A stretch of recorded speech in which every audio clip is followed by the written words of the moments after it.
try to imagine what it must have been like to do 172 miles an hour in 1953.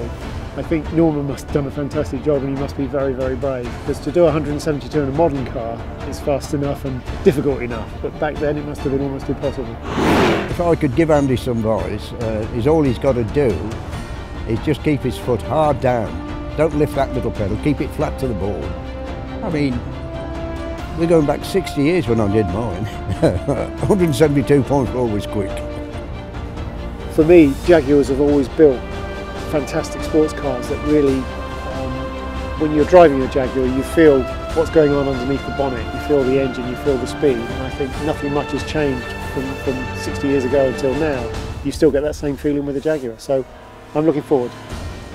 Well, the specific challenges that we face, as you might well see, it's freezing cold, it's actually starting to rain now, and the piece of road that we have to do this on is actually very, very bumpy.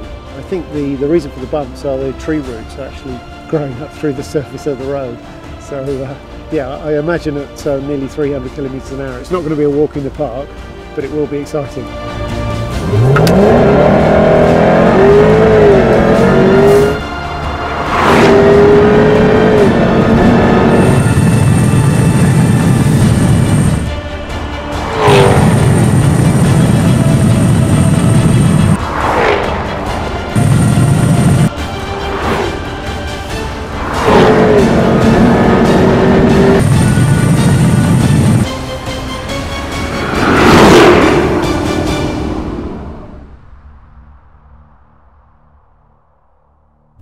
I'm going to try and sneak it and run in if I can, you know.